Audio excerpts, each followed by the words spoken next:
This session's a little unique for us. We were asked to give our story, and when they called me about it, Briley was going to get to come with me, and I said, would you mind if my daughter shares her perspective also? Because I get a lot of questions after my story.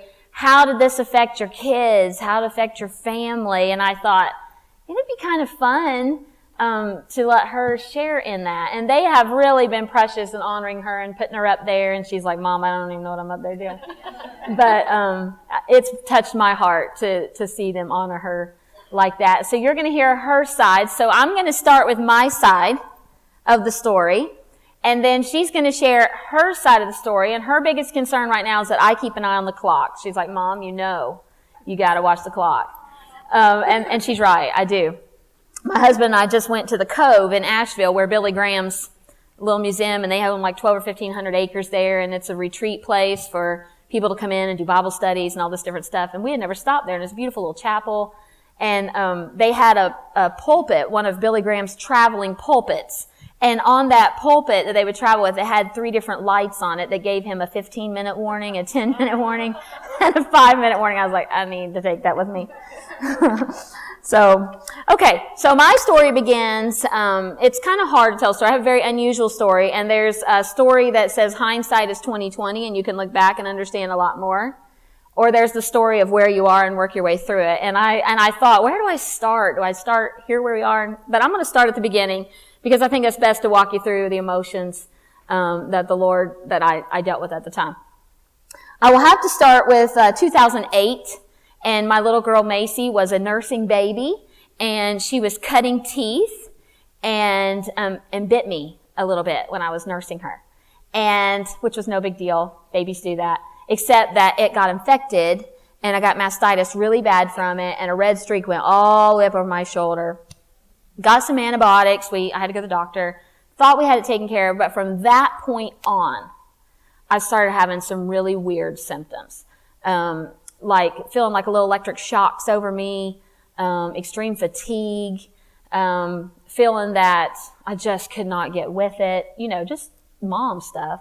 But finally, it was so noticeably different. Stuff that when I would try to shower my hair and wash my hair, if I closed my eyes, I would fall over into the shower wall. So just weird stuff that you're like, that ain't right. I said, I need to go to the doctor. I've had 5 children. I need vitamins. That is what I need.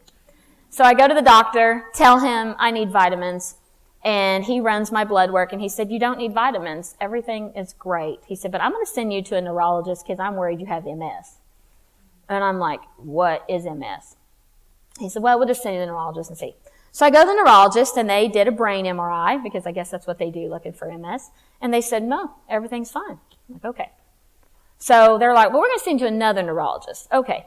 So we go to another neurologist. They did another brain MRI. Nope, it's fine. And they look for this stuff in your blood work and all this stuff. I ended up seeing 3 different neurologists over that time. One of them was actually in Cincinnati, Ohio, is where my husband pastored at the time. And she was an MS specialist, and she was looking for everything. She's like, you do not have MS. I don't know what's going on at the time. They're like, half of them are like, we think maybe you do, and it's just hard to diagnose, but we don't really know. Well, in the meantime, some of my symptoms were kind of getting worse. I was feeling like if I went to Walmart, if I walked around at all, I'm a country girl, and you ever wade creeks with rapids in it, and you try to walk up the rapids, that resistance? That's how I felt. Like the longer I was up, I just felt this resistance, like I can't go through with it. Well, in the meantime, the one neurologist said to me, have you and your husband considered having any more children? And we already had 5 children. And I'm like, well, yeah, I'm fine with that. We love children, and we collect them. And hey, you get to take them to heaven. They say you can't take your things with you. You can take your children. So there you go. It's a good thing to collect. And so he said, well, sometimes with women that have MS, if we think we think that's what it is, but you're just really hard to diagnose. Then if you get pregnant, then many times that will is anybody familiar with MS? I have friends now with MS, so this is a true thing, that many women, when they're pregnant, their symptoms get so much better. Like many women with MS say they feel their best when they're pregnant. So he said, so if you're thinking you would have more children, I would like for you to do that, if you can. And yeah, put that on my calendar. It's no big deal. So I got pregnant with Alicia, our 6th baby, And, but I didn't start getting better. It started getting worse. And so, the doctors were just like, we don't know. We just don't know. And so it was kind of a wait and see thing. So I was feeling worse and worse and worse. And I remember that Christmas of 2008, I slept, like I couldn't even stay awake. Like I was that's how fatigued I was. I think I remember barely the kids opening their gifts, and I was comped. I just was horrible. I felt horrible. And, I remember one time trying to drive to Walmart, and I went to put my foot on the brake, and my foot would not go. Like, it was a delay. It went, but it was too long of a delay, and it scared me to death. So that was it. I'm not driving anymore, Jimmy. I cannot drive. It scared me. So those are the things that were happening. Well, fast forward to March of 2009, and my husband was at the house, and our assistant pastor and his wife were at the house, and my husband and the assistant pastor was going to go do some visitation. And I was feeling really bad that day. And I can only describe it like my body. You ever stood beside a refrigerator with the motor running and feel the motor through the refrigerator? I felt like, I would tell my husband all the time, put your hand on me, I am vibrating. And he would say, you're not vibrating. And I'm like, I am. I just felt internally, I constantly was buzzing and vibrating. And it felt like I love doing handyman remodel work. And I would put if you ever change a light socket and you barely shock yourself, I felt like I was just being shocked all over. That particular day, I was in a tremendous amount of pain. And I said to him, how long do you think you're going to be gone? And he's like, well, I don't know. Are you okay? And I'm like, yeah, I'll be okay. Because, I didn't want to keep him from visitation. That's important. But my assistant pastor's wife was there, and I almost asked him not to go. I was feeling that bad. But I thought, no, it's okay. He needs to go. So he had not been out the door 5 minutes, and I thought that was a bad idea. So I said to my assistant pastor's wife, I'm so sorry, Joy, but would you mind keeping an eye on the kids? I just need to go lay down and take a nap. And she said, no, go ahead. So I went and lay down. I did not wake up for 24 more hours. And my husband, I know you're like, what was with your husband? Was he dead? Why didn't he wake you up? But he just thought I was really exhausted. And that was a Wednesday. I laid down around noon, so there was church that night. He just thought, let her sleep. And then when he came home from church, I was still asleep. So, there was a natural progression. But he said, by lunchtime the next day, I'm thinking she should not be sleeping this much. Well, when I woke up, I was completely paralyzed. Like there was no feeling or no movement from about my chest down. My arms, I could move them, but everything felt very delayed and slow. Anyway, fast forward, lots of doctor's visits, hospital visits. They could not do an MRI at that time because if they tried to put me in that machine, I would pass out cold. The baby, I was 5 months pregnant by then. The baby, I don't know if he was laying funny, but they tried, I'm telling you, I promise you, one time they had me on a backboard duct taped. They had duct tape all around me trying to get me in that MRI machine at crooked angles, and I would just bottom out, start passing out, and they'd have to pull me out. So we could not even do another MRI. They had only done brain MRIs. They had never done a spine MRI until after. So I could not even have any more MRIs until after the baby was born, which was 4 more months. So they wouldn't do any therapy. They said the only thing they could do was steroids. Because anytime something goes down like that, they're like, load them up with steroids. But I was 5 months pregnant. And I heard the OB doctor and the neurologist having a fight. And the OB doctor, the neurologist saying, we've got to take this baby so we can treat the mom. And the OB doctor said, it's too early. He's only 20 weeks. It's too early. And the neurologist was like, but we've got to take the baby to treat the mom. And I said, y'all might as well just stop your fussing right now. The baby's going to stay where the baby is. So there was nothing they could do. We just had to wait. After the baby was born, then I had to have a C-section, and the whole right side of my C-section blew out. I had a hematoma in the hospital. I was in the hospital 8 days, and a whole hematoma blew out. So then I ended up going home with wound care, a hospital bed in the living room for 3 months, home health care coming in. We have 6 children now, 9 and under, a brand new tiny baby. And that's why I think it's so important that her side of the story is heard, because she was the oldest at that time. And I have a husband that could cook ramen noodles, and that's about his limitation. And we had no family. We lived in Ohio, and we had no family around us. All of our families were in Tennessee, and they just weren't able to come, I guess. And so it was just us and our church. And our church was so precious. If it hadn't been for our assistants at the time, God knew when to send them into our lives. But they just held it together, and we were so thankful for people that loved us and gave us time to go to the hospitals and the doctors and multitudes of appointments and therapy, and the story goes on and on. And then I end up having to go to Cleveland Clinic. And Cleveland Clinic, by October, I had to recover from all that. So in October, they sent me to Cleveland Clinic. We were there 8 days. They ran all these tests, and they said, Miss Reagan, we think a virus. Oh, I forgot to tell you. 2 days before I woke up paralyzed, I had pink eye. The kids that had pink eye, I got pink eye. And they said, we believe a virus has attacked your spinal cord, and the swelling has damaged your spinal cord. We see your damage at the C5, C7 level. But we can't know for sure what it is unless we biopsy that spinal cord, and we don't do that when you're alive. So we can't tell you what that virus is. Well, I'm thankful for that. I'm glad they didn't do that. I like being alive. So they never said the words transverse myelitis.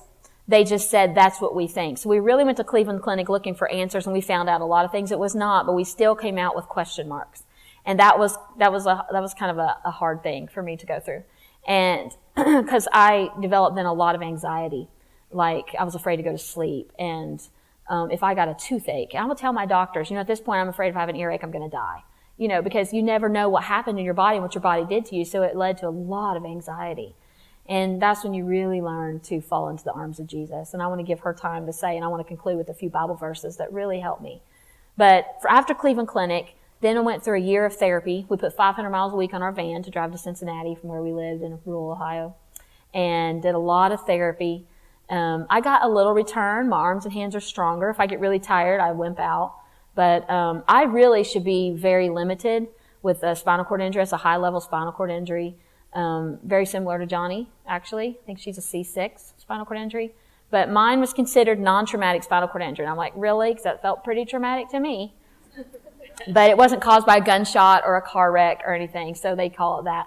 So I don't have rods, I don't have to have surgery, anything like that. So I'm considered an incomplete. So I'm weird. I'm a weird person. So I have some sensation issues in my hands. If I get really tired, I can't open my hand all the way. So a few little deficits like that. My triceps are very weak. My biceps are strong. Just weird. The spinal cord is really funky. But I really don't have much movement or sensation from my chest down. So, but I'm thankful. I am thankful. It could have been a lot worse. I could have died. I know I've met people that are on ventilators and all kinds of things. So God has been very good to us. It's been a learning curve for our family. But go ahead and tell your side of it. Okay. Well, my name is Briley, and I am the oldest of 6 children, and I was 10 when she became paralyzed, and that was a very trying time for us. My younger siblings, I had 4 younger, and then the 5th was born, but they didn't understand. They were young, and I was young too, but people tease me that I was born an old woman because I've always just been very serious and take things very literal. But so I really understood right away what was going on, and I knew the test they'd done, and we thought she had MS. So really they thought that when she woke up paralyzed, they thought that was probably a flare-up of MS and that it would go away soon. So, when they told us about it, initially, I remember the day that she woke up paralyzed. Me and my siblings were in our basement at the time. We were supposed to be cleaning, which seemed like a never-ending thing down there. But we were cleaning, and my dad called us up, and they'd been together for a long time that morning. They hadn't come out. We knew she wasn't feeling well. And when she finally came out, Dad called us up, and she was just sitting in the chair. And I remember her sitting really funny. It looked funny to me how she was sitting. And they told us that she'd woke up with no feeling that morning. And it instantly hit me, like it scared me. And I remember my little siblings just running back downstairs. And I went back down with them. I was like, guys, do you know what this means? Mom can't walk. And they were just, yeah, we know. They didn't know what was going on. And it just hit me. And then with time, as time progressed, like she said, I don't know if she mentioned, but it took 3 years for her to get that final diagnosis. So we spent 3 years not really knowing what it was. And so as the oldest kid, I felt very responsible for my younger siblings, especially the youngest one, Alicia, because she had so many health complications when he was born that he's very close to me. He still is. He's almost 10 now, and he's still very close to me. But whenever, all this happened, I really just I felt very motherly towards my siblings, like I just had to be there for them. So because we didn't know, I would lay at night thinking, I remember, and she talks about the anxiety she dealt with, and I dealt with a lot of it too, but I never said anything about it because, I had to be strong for the kids because I was just always, I lived in a lot of fear though, because we didn't know what it was. We didn't know if one day she'd wake up and she'd be dead. We didn't know if it'd come back. We didn't know what it was. So it was a constant fear and I always felt like I had to be prepared for the worst. And so I probably developed a lot of like unhealthy coping patterns at that time, because anything bad that happens, you automatically assume the worst is going to happen because that had happened once. So even small things, a little inconvenience happens and your mind instantly goes to the worst possible scenario, and that's what's going to happen. That's what you have to prepare for. So I dealt with a lot of anxiety at that time and feeling, really afraid all the time, and that really carried through, and I probably still deal with it sometimes. Just, feeling like I instantly my mind goes to the worst place. But so with that, through my young teenage years, we transitioned from Ohio. We lived there for 10 years, so I did a lot of my growing up there. And I think I was 14 when we left there, and so that's like a really rough time to move to, because you're just making friends and you're entering your teenage years. So it was just it was a rough time for me through my young teenage years, and I got in some really dark places, but I would try to cope with things through all of the wrong ways, and that's something we wanted to talk about today. But it only comes back to Jesus. That's the only way that you can truly find. Because I know a lot of people, especially as women, you deal with a lot of anxiety. Everybody has anxiety issues.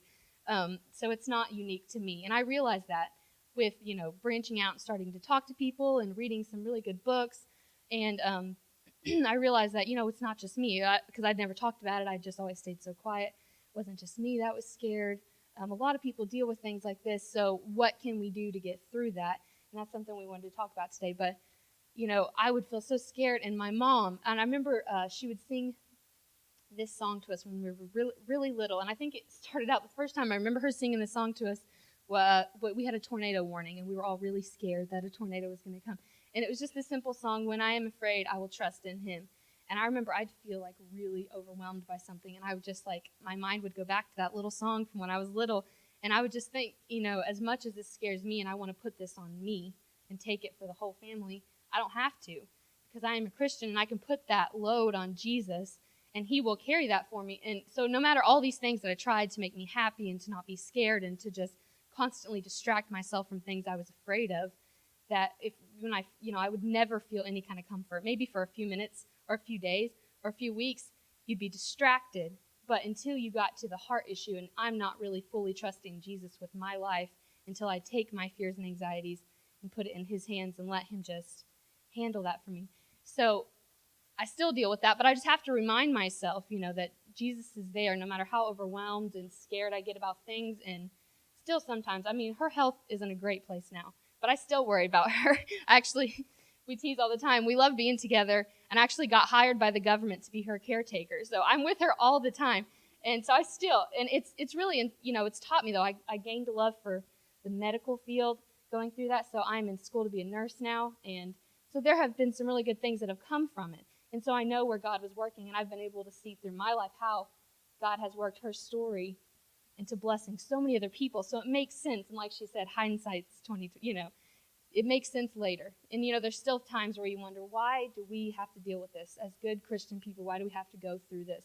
But then you see all the people, the lives she has changed just with her story, Christ working through her. I know she has had friends that have been in, had disabilities and gotten really dark places, considering suicide. And she, just with her story and her story of Christ, has been able to help. And I've been able to help people.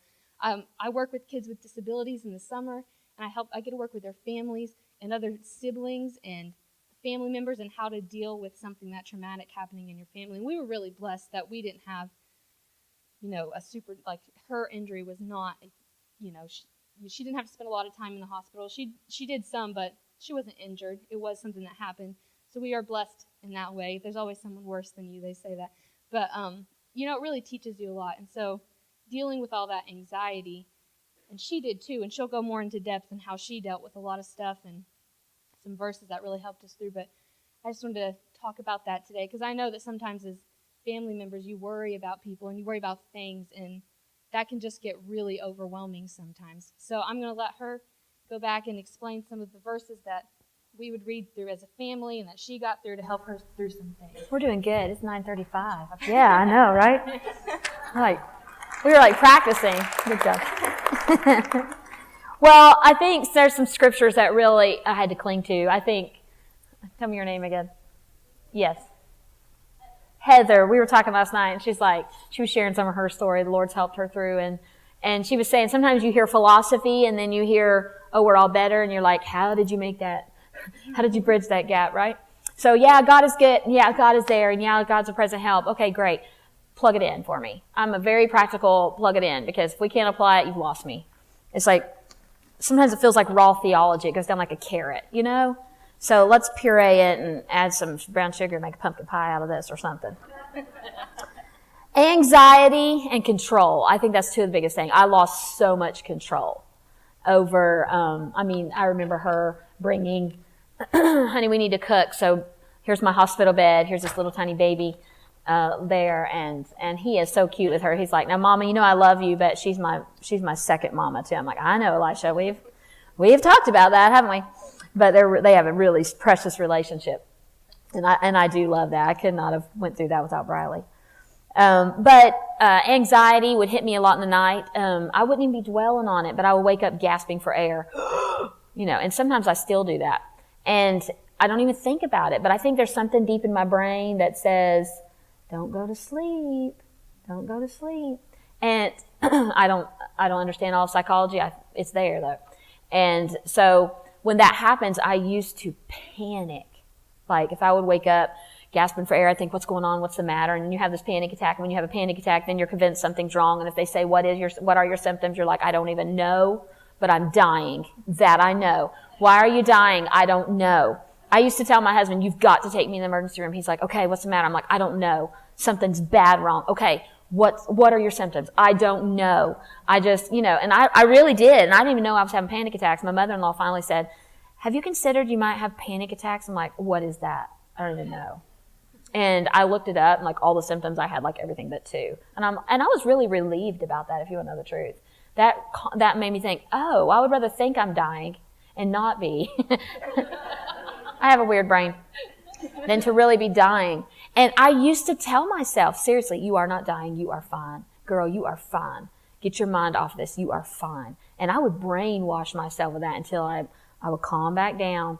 But in the middle of the night, it's hard to calm down. And I can only wake my husband up so many times, and I started feeling guilty about that. Like, I'm freaking out over here, He was always so wonderful, never complained. But I was feeling like a big baby about it. Like, really? But I tell you the passage of Scripture that just has clung to me. And that's Matthew chapter 6, verses 25 through 34. And for the sake of time, I'm not going to read it, but you can write it down. But you know the passage. It's the passage where Jesus is talking about considering the lilies of the field and the sparrows. He knows when they fall. And then he makes this comment, how many of you, and I'm paraphrasing, okay? But how many of you, by worrying, can make yourself a little bit taller? That's really what he's saying, isn't it? How many of you, by worrying, can put one more hair on your head? Why are you worrying for tomorrow? Tomorrow's going to just be tomorrow. It's going to take care of itself. And I have clung to that. Do you know that I will not live a minute longer, nor will I die a minute sooner than what has already been appointed unto me before I was even born? It is appointed unto man once to die. It's not by accident. It's not because somebody's not going to call the ambulance quick enough, Alicia. It's not because they're going to wake up and you're dead in the bed. Honestly, those are the things that went through my mind. I struggle with that as a Christian. If I love Jesus, I hear these people, I can't wait to get to heaven. Really? Because you start having a heart attack right now, you're going to be yelling for somebody to call 911. Don't even tell me that. I'll be like, you are a liar. You are a liar. You're all healthy. That's why you want to go to heaven. You start suffering, you're going to be like, I'm fine with earth. Just make me better. But I struggle with that. Like, I must be a lousy Christian. I'm like, no, I'm not. God came to give us life, and He came to give it to us abundantly, and He put it in our nature that He created us to cling to life. We all have survival in us. That is an instinct given by God. It's okay, Alicia, to want to live. You can still love Jesus and not want to check out and go to heaven today. It's okay. So I had to come to peace with that because I really struggle with that. But that anxiety that hits you, and there were times I would just say, Jesus, would you just come lay next to me and hug me? Please. Please just hug me. I am freaking out right now. And I just need you to comfort me. And I kid you not, time after time after time, I will be laying there praying. And that's the last thing I remember. I'd wake up in the morning. He did. He did. I don't know what else to do. I'm worrying to death. I can't stop this if I'm dying, and it's just out of my control.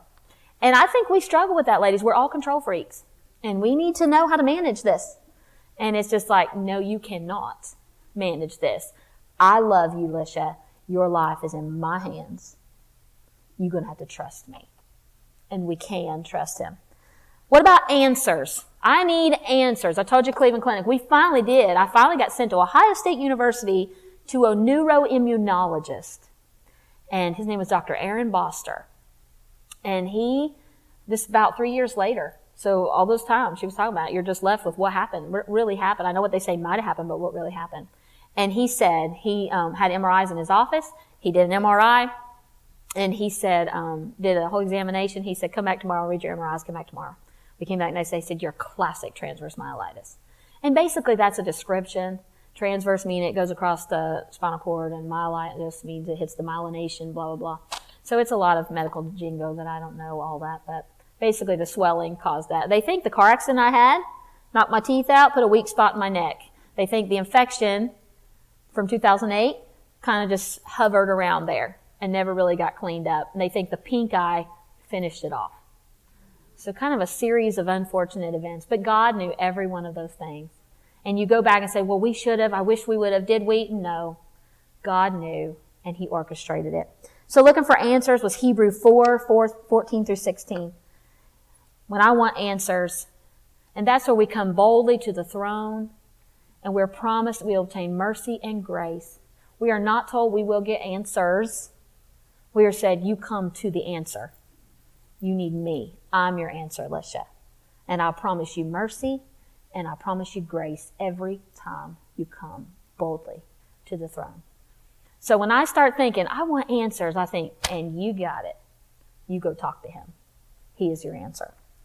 Healing, Daniel 3:15 through 18. I got a whole lesson on this. You don't even want me to get on faith and healing because it is a false doctrine taught in our churches. But that's another time. The 3 Hebrew children about to be thrown in the fire. The king said, if you do not bow down this time, I'm telling you, you boys are going to that fire. And they said, you know what? We know our God is able to deliver us. But if not, we are not bowing down. Getting me out of a wheelchair is not even miracle status to God Almighty. He created a world in 6 days by speaking it. You think getting me out of this is a problem? So if he can and doesn't, why? Is that not the question? Because he knows what he needs to do for my life to glorify him the most. And if he says, you stay seated right there, then I'm to say, I know you're able, but if not, I will serve you anyway. And it's up to him. And then fulfillment. My life verse for a long time, when I went to Bible college, Pastor Clarence Sexton said, find a life verse, kids, find a life verse. So we prayed about it. What God help you find a life verse. And I was led to Isaiah chapter 12, verse 3. And this is back when I'm 18 years old. Therefore with joy shall ye draw water out of the wells of salvation. And as I have lived my life, that has been a precious verse. Therefore with joy shall ye draw water out of the wells of salvation. Where is our refreshment? Our salvation. As long as we have Jesus, everything else can go wrong. But we can still have the joy of the Lord because of our salvation. When you look in a mirror, you say, is he enough? And that's a hard question to answer honestly. But when you get to a place to say, yes, he is, you will have the joy of the Lord.